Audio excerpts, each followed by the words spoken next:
আল্লাহ যদি সহায় থাকে এই তিনটা টপিক কোনটা, পুংগামিট, স্ত্রী গামিট 560 এবং নিষেক, এই তিনটা টপিক থেকে প্রশ্ন হবে ইনশাআল্লাহ, আল্লাহ সহায় থাকলে তবে।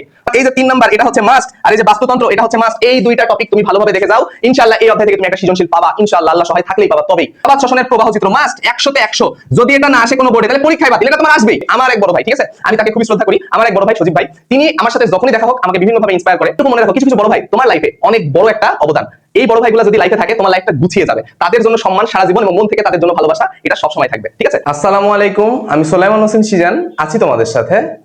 আজকে আমরা বায়োলজির যে দ্বিতীয় সাজেশন ক্লাসটা এটা নিয়ে আজকে আলোচনা করব, ঠিক আছে। গতদিন আমরা 3টা অধ্যায়ের সাজেশন দিয়েছি, আজকে বাকি যে 4টা অধ্যায় আছে এই 4টা অধ্যায় নিয়ে খুব ডিটেইলস আলোচনা করব এবং কোনগুলা পড়ে গেলেই তোমাদের কমন আসবে ইনশাআল্লাহ ওগুলা নিয়ে আজকে আলোচনা করব, ঠিক আছে। তো দেখো একটু আমি সব কিছু পুরো টপিক এখানে সামারাইজ করেছি এবং তোমাকে খুব ভালোভাবে ফোকাস দিতে হবে। আমি পুরো অধ্যায়ে কতগুলা টপিক আছে সব লিখছি, ঠিক আছে, পুরো টপিকগুলো আমি লিখছি, বাট সবগুলো আছে এখানে, কিন্তু কোনগুলা জাস্ট পড়ে যাবা, যারা জাস্ট ওইগুলা রিভিশন করবা তারা সবগুলা রিভিশন করবা, বাট যারা জাস্ট পাস করতে চাও বাট ওখানে হচ্ছে আমি কোন স্পেসিফিক টপিক গুলা পড়ে গেলেই ইনশাআল্লাহ কমন পাবো ওগুলাই আসবে ইনশাআল্লাহ, ওগুলো নিয়েও আজকে আলোচনা করব, ঠিক আছে। তো দেখো এখানে সমস্ত অধ্যায় দেওয়া আছে। আমি প্রথমে তোমাদের জীবনী শক্তি এই অধ্যায়টা নিয়ে একটু কথা বলি। এখানে সালোক সংশ্লেষণ একটা টপিক, এই টপিক থেকে প্রশ্ন আসাটা মাস্ট, ঠিক আছে, এখান থেকে প্রশ্ন আসবেই। এখন তুমি দেখো এই অধ্যায়ে তোমার যে 3টা জিনিস আছে, দেখো সালোক সংশ্লেষণ থেকে 3টা জিনিস আছে, একটা হচ্ছে আলোক নির্ভর পর্যায়, একটা আলোক নিরপেক্ষ পর্যায়, আর আলো ও ক্লোরোফিলের ভূমিকা, ঠিক আছে। এই 3টা টপিক তুমি যদি জাস্ট এই 2টা টপিক পড়ে যাও ইনশাআল্লাহ, এই 2টা টপিক পড়ে গেলে ইনশাআল্লাহ ইনশাআল্লাহ এখান থেকে 100% একটা তুমি গ অথবা ঘ কমন পাবা, ওকে। আচ্ছা, আর এই যে আলো ক্লোরোফিলের ভূমিকা এটা তুমি চাইলে পড়তে পারো বা স্কিপ করতে পারো, যারা ভালো করতে চাও তারা সব টপিক পড়বা, ঠিক আছে। আর যারা বলছো যে ভাইয়া আরো শর্ট করে দেন তাদের জন্য এই টপিকটা যথেষ্ট হবে, ঠিক আছে। জাস্ট আলোক নির্ভর পর্যায়, আলোক নিরপেক্ষ পর্যায়, সালোক সংশ্লেষণ থেকে, ওকে। এবার আসো এখানে একটু লক্ষ্য করো যে শ্বসন থেকে কোনগুলা পড়বো। শ্বসন কয় ধরনের? 2 ধরনের, অবাত শোষণ আর সবাত শোষণ। এই শ্বসনের মধ্যে জাস্ট তুমি যদি বলি, আমি তোমাকে যদি বলি যে জাস্ট 2টা টপিক পড়ে যাও, কয়টা টপিক? 2টা টপিক, যে এই যে সবাত শোষণের প্রবাহ চিত্র মাস্ট 100 তে 100, যদি এটা না আসে কোনো বোর্ডে তাহলে পরীক্ষায় বাতিল, এটা তোমার আসবেই। সবাত শোষণের প্রবাহ চিত্র এটা আসবেই 100% ইনশাআল্লাহ, এটা তুমি পড়ে যাও, মানে কোনো কিছু না পড়ে গেলেও তোমার এই জায়গায় এটা তোমার পড়াটা মাস্ট, এটা তোমাকে পড়তেই হবে। সবাত শোষণের প্রবাহ চিত্র এটা পড়তেই হবে, ঠিক আছে। আর কোনগুলা পড়বা? সবাত শোষণ থেকে এই যে Chattogram board 2023, Barisal board 2023, ATP উৎপাদন প্রবাহ, এটা হচ্ছে বরিশাল বোর্ড 23, অর্থাৎ কতটুকু এটিপির যে নির্ণয় করা হয় ক্রেবস চক্রে, কতটুকু এটিপি, এই হিসাব নিকাশ, এটিপির যে হিসাব নিকাশ, এগুলা হচ্ছে তোমার এই বরিশাল বোর্ড 2023 দেখলেই হয়ে যাবে। তারপরে এই যে এটিপির হিসাব আরো একটা আছে রাজশাহী বোর্ড 2022, এটা দেখে যাবা ইনশাআল্লাহ হয়ে যাবে, ঠিক আছে। তাহলে ঢাকা বোর্ড 2022 তোমাকে মাস্ট এটা দেখে যাইতে হবে, সবাত শোষণের প্রবাহ চিত্র, ওকে, বুঝতে পারছো। আচ্ছা, এবার আসো মাইটোকন্ড্রিয়ার ভূমিকা, ঠিক আছে। এই যে বরিশাল বোর্ড 2020, বরিশাল বোর্ড 2020, এটা মাইটোকন্ড্রিয়ার ভূমিকা। এখন তুমি যদি আমাকে বলো যে ভাইয়া সব অধ্যায় তো শেষ, এই যে সালোক সংশ্লেষণের শ্বসন ও তোমার সালোক সংশ্লেষণের ও শ্বসনের পার্থক্য কুমিল্লা বোর্ড 2023, এখন আমাকে যদি বলো যে এই সব অধ্যায় থেকে আমি কোন টপিকগুলা মাস্ট পড়বো আর কোনগুলা স্কিপ করবো, তুমি সব স্কিপ করো, জাস্ট 2টা টপিক দেখো, সবাত শোষণের প্রবাহ চিত্র আর এই যে আলোক নির্ভর পর্যায়, আলোক নিরপেক্ষ পর্যায়, এই 2টা তোমাকে পড়তেই হবে, ঠিক আছে, এই 2টা পড়তেই হবে। যদি বলো যে ভাই আমি রিস্ক নিতে চাই না, আমি আরো একটা টপিক অ্যাড করতে চাই, তাহলে এই যে এটিপির হিসাব, এই যে এটিপির হিসাব ছক, ঠিক আছে, কত 38 এটিপি, ওই হিসাবটা তোমাকে দেখাইতে হবে। এই 3টা টপিক এই অধ্যায় থেকে পড়ে যাও, আমি কথা দিচ্ছি ইনশাআল্লাহ, আল্লাহ যদি তোমার সহায় থাকে তাহলে এখান থেকে তুমি এই 3টা টপিক থেকেই সৃজনশীলে গ ঘ কমন পাবা ইনশাআল্লাহ। আর যদি খ নাম্বার কমন পাইতে চাও তাহলে সালোক সংশ্লেষণ ও শ্বসনের মধ্যে পার্থক্য খ নাম্বারের জন্য মাস্ট বি ইনশাআল্লাহ, ঠিক আছে। এবার আসো আমরা জীবের পরিবেশ এই অধ্যায় নিয়ে আলোচনা করি একটু। এই অধ্যায় একটু এলোমেলো, বাট দেখো আমি বলে দিচ্ছি, ওকে। দেখো জীবের পরিবেশ বাস্তুতন্ত্র থেকে ঢাকা কুমিল্লা 2020, একটা টপিক পড়বা হয়ে যাবে। পুকুরের বাস্তুতন্ত্র আছে, ওটা মাস্ট তোমাকে পড়তে হবে, ঠিক আছে, ওটা মাস্ট। এবার দেখো খাদ্য শৃঙ্খল এবং খাদ্যজাল, চট্টগ্রাম বরিশাল সিলেট, এই 24 সালের চট্টগ্রাম বরিশাল সিলেটের 24 সালের প্রশ্ন দেখে গেলে ইনশাআল্লাহ এখান থেকে কমন, ইনশাআল্লাহ আল্লাহ সহায় থাকলে এখান থেকে কমন। এবার আসো তোমার পরিবেশের ভারসাম্য রক্ষায় বিভিন্ন মিথস্ক্রিয়া, এই যে বিভিন্ন মিথস্ক্রিয়া কিছু না পড়ে গেলেও তুমি এই যে বোর্ড কোশ্চেন দিয়ে দিছি, Rajshahi board 24, Sylhet board 20, Dinajpur board 19, এইগুলা দেখে যাবা ইনশাআল্লাহ কমন। এখন তুমি আমাকে বলো যে ভাইয়া আমি এই অধ্যায় থেকে জাস্ট দুইটা টপিক নিতে চাই, তাহলে কোন দুইটা নিতে পারি?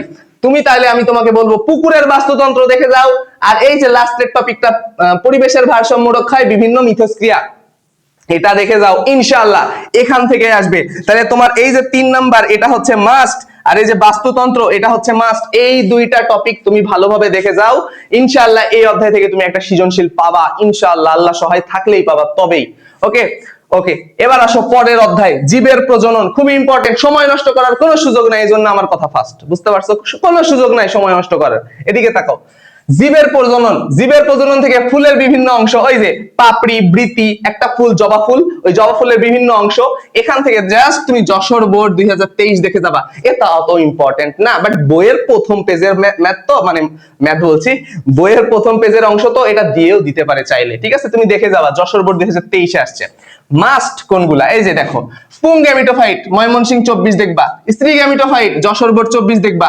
ভ্রূণ, এটা হচ্ছে তোমার ভ্রূণ নির্ণয়, যে ভ্রূণ কিভাবে হচ্ছে, কোথায় ভ্রূণ থাকে, এগুলোর ডেফিনিশন, এই যে ময়মনসিংহ বোর্ড 2023 দেখবা, শেষ হয়ে যাবে। নিষেক ঢাকা বোর্ড 2024 দেখবা, শেষ। স্বপরাগায়ন পরপরাগায়ন ঢাকা বোর্ড 2022 দেখবা, শেষ। ডিম্বাণু সৃষ্টির প্রক্রিয়া ঢাকা বোর্ড 2022 দেখবা, শেষ। জাইগোট এর বিকাশ যশোর বোর্ড 2022। এখন তোমরা বলতে পারো যে ভাই সবই পড়ে যাবো, তাহলে আমাদের সাজেশনের কি হলো? শোনো আমি বলি, এগুলা যারা ভালো করতে চাও, সব টপিক একটা অধ্যায় থেকে তোমার যদি 5টা 6টা 7টা, যদি 7টা টপিক কমন পড়ে বা 8টা 7-8টা টপিক পড়ে যায়, যদি একটা অধ্যায় থেকে সৃজনশীল 2টা কমন পড়ে বা একটা কমন পড়ে, এটা কি তোমার জন্য ভালো না? সারা জীবন তুমি পড়োনি, এখন জাস্ট এই টপিকগুলো পড়ে যাও, কমন আসবে, তাহলে তুমি কি এগুলা পড়বা না? অবশ্যই পড়বা। এর থেকে আর সাজেশন হয় না। তারপরেও যদি বলো যে ভাইয়া কমান, আপনি কমান, আমি পারবো না এতগুলা, আমি বলি শোনো, এই যে পুং গ্যামিটোফাইট, স্ত্রী গ্যামিটোফাইট আর নিষেক, এই 3টা টপিক পড়ে যাও, আল্লাহর রহমতে, আল্লাহ যদি সহায় থাকে 100% ইনশাআল্লাহ, 100% দিলাম ইনশাআল্লাহ, আল্লাহ যদি সহায় থাকে, এই 3টা টপিক, কোনটা? পুং গ্যামিট, স্ত্রী গ্যামিটোফাইট সৃষ্টি এবং নিষেক, এই 3টা টপিক থেকে প্রশ্ন হবে ইনশাআল্লাহ, আল্লাহ সহায় থাকলে তবে। ওকে ইনশাআল্লাহ। এবার আসো জীবের বংশগতি ও জৈব অভিব্যক্তি। দেখো ডিএনএ থেকে প্রশ্ন হওয়া মাস, নাইলে পরীক্ষায় বাতিল, ঠিক আছে? পরীক্ষায় বাতিল, ডিএনএ থেকে প্রশ্ন হবেই, ঠিক আছে? ওই যে তোমার ডিএনএ এর যে প্রকারভেদগুলো আছে, তোমার নাইট্রোজেনাস বেস আছে, তাই না? পিউরিন, পাইরিমিডিন, এগুলো তোমরা পড়ছো। ডিএনএ এর হেলিক্সের চিত্র অঙ্কন, এগুলা তোমাদের জানতে হবে। ডিএনএ এর ডেফিনেশন জানতে হবে।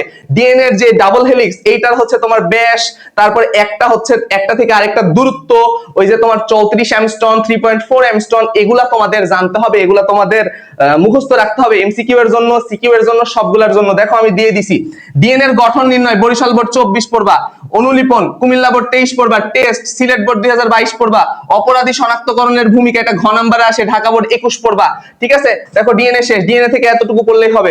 এবার আসো সংকরায়ন ও বিস্তার, এই যে সংকরায়ন, একটার সাথে আরেকটা সংকরায়ন করাবা, তোমার হচ্ছে হলুদ ফুল আর হচ্ছে তোমার গোলাপি ফুল, এদের সংকরায়ন করাবা। আবার আরেক ধরনের আছে যে বর্ণাঢ্যতার মধ্যে আছে আরেকটা, যে তোমার একটা হচ্ছে সুস্থ ছেলে, আর একটা হচ্ছে তোমার মানে বাহক হচ্ছে মেয়ে, এদের দুজনের বর্ণাঢ্য, এদের মধ্যে বর্ণাঢ্য হওয়ার সম্ভাবনা কতটুকু, কত পার্সেন্ট, এগুলা ঘ নম্বরে আসে ইনশাআল্লাহ। দেখো এদিকে তাকাও, এই সংকরায়ন থেকে প্রশ্ন তুমি কয়েকটা পড়বা, Comilla board 23, Jessore board 23, Sylhet board 21। আর এদিকে তাকাও, থ্যালাসেমিয়া রোগ, 3টা রোগ পড়বা, একটা হচ্ছে থ্যালাসেমিয়া, একটা বর্ণাঢ্যতা, আর একটা এইচআইভি। দেখো থ্যালাসেমিয়া থেকে পড়বা বরিশাল বোর্ড 23, এইচআইভি থেকে পড়বা রাজশাহী বোর্ড 21, আর বর্ণাঢ্যতা থেকে পড়বা ঢাকা বোর্ড 21, ঠিক আছে? এইগুলা জাস্ট রোগ, 3টা রোগ, থ্যালাসেমিয়া, বর্ণাঢ্যতা আর এইচআইভি, এই 3টা রোগ জাস্ট পড়ে যাও। আমি বোর্ডও দিয়ে দিছি, জাস্ট পড়ে গেলেই হবে। আমি আবারও বলছি, থ্যালাসেমিয়া থেকে বরিশাল বোর্ড 23, বর্ণাঢ্যতা থেকে ঢাকা বোর্ড 21, এইচআইভি থেকে রাজশাহী বোর্ড 21, এগুলো পড়ে গেলে হয়ে যাবে। আর ডিএনএ এর গঠন, দেখো ডিএনএ এর গঠন কুমিল্লা বোর্ড 21। এখন আমাকে বলো ভাই সব পড়বো, আমি এতদিনে কভার করতে পারবো? কয়েকটা দিন আছে, 1 থেকে 2 দিন পাবো। আমি বলি শোনো, যারা কিছু পড়বে না তারা জাস্ট ডিএনএ পড়ে যাও এখান থেকে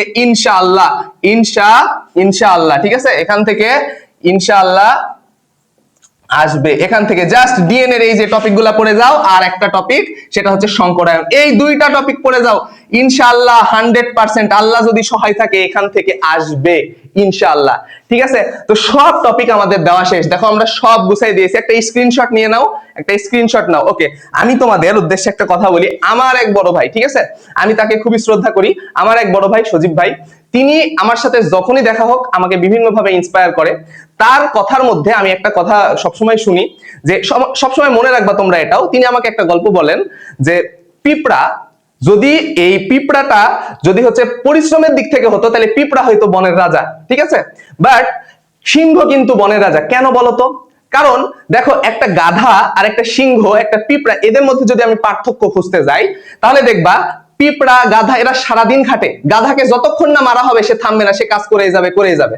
সো তুমি পরিশ্রমটা এমন ভাবে করো যে তোমার পরিশ্রম জাস্ট একবার কাজে লাগুক, একবারেই তোমার কাজ হয়ে যাবে। ঠিক আছে, বনের রাজা সিংহ সে কিন্তু মাংস ছাড়া খাবে না। অতএব পরিশ্রমের দিক থেকে তোমাকে মনে রাখতে হবে যে পরিশ্রম তুমি করো, বাট প্রপারলি পরিশ্রম করো, কারেন্টলি পরিশ্রম করো, যেইটুকু কাজে লাগে অতটুকু পরিশ্রম করো। বাট একজনের মন মাইন্ড আরেকজনের মন মাইন্ডের সাথে তো মিলবে না। কেউ 1 ঘন্টায় মুখস্থ করতে পারে, কেউ 10 মিনিটে মুখস্থ করে ফেলতে পারে।